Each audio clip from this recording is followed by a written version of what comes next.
भले उसका मुंह मीठा किया और मां ने जीवन ही मीठा कर दिया। गौ माता की जय। और अगर मैं भी आपको सुना पा रहा हूं तो ये भी गौ माता की कृपा है। 2002 में मेरे नाना जी ने मुझे एक गाय दी थी।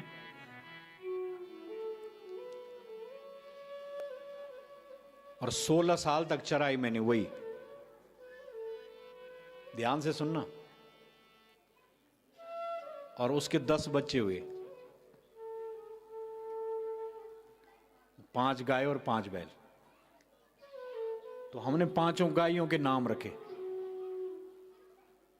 जो सबसे पहली हुई उसका नाम कंचन रखा, दूसरी का नीलम रखा, तीसरी का सुरभि रखा, चौथी का गौरी रखा और 5वीं का सिंधु रखा। अब 3 को शरीर पूर्व होगी। मैं ये कलम सिंह जी ने बताई हुई त्योहार में।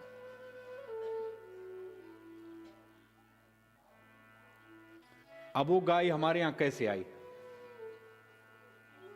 क्या रूप उसने लिया कि जब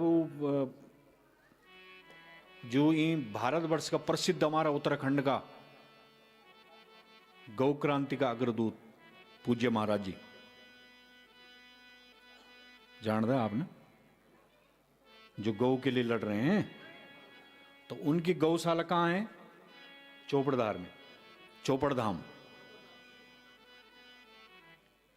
आप यकीन नहीं करोगे, जब महाराज जी ने बोलना शुरू कर दिया था कि भाई गाय को इधर उधर मत छोड़ो, हम आश्रम बना रहे हैं, वहां ले आना, तो आश्रम बना नहीं था, इतने से पहले लोग लाना शुरू कर दिया।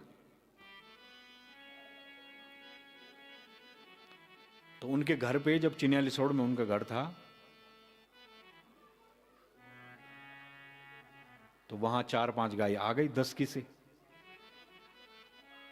तो उन्होंने फोन किया हमको कि यहां गाय आ गई है, इनको चोपड़धाम ले जाना है, आओ। तो बहुतों को फोन किया, लेकिन सब नहीं आ पाए, अपने अपने कामों में गए थे, लेकिन मैं आ गया।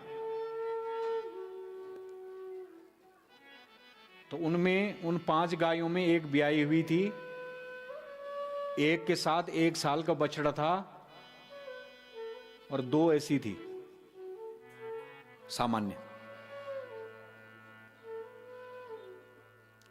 तो जैसे ही हमने खोला, महाराज जी आगे चले और मैं पीछे से खदेड़ने के लिए, इतने में इंद्र देवता ऊपर से प्रकट हो गए, बारिश शुरू हो गई। और महीना था पूस का।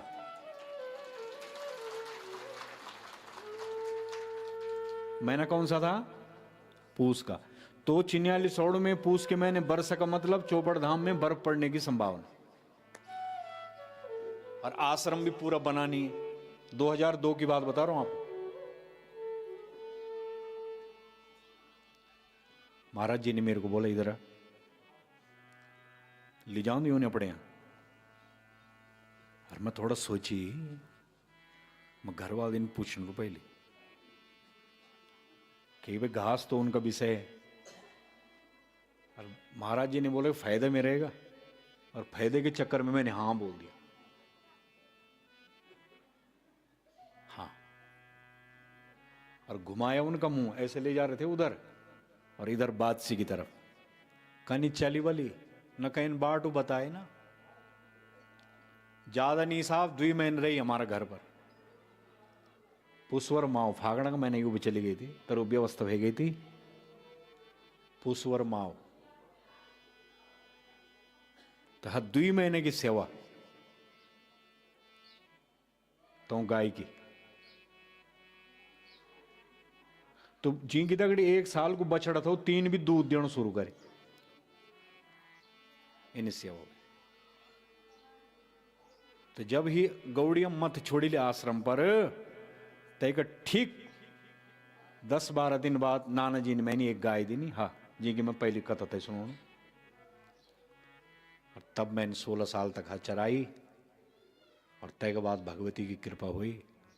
चरों दी चरों जो भी मैं आप भजन सुनो, ये सब मैंने गाय का पिछाड़ी चरों चरों लिखी। पहले तुम सुने न वालों की कहेगी भजन सुने निरंदर ना, पर यह पता नहीं कि कख बिटी आए। तो ये सब गौ, मैं ये कह रहा हूं कि ये गौ माता की कृपा है।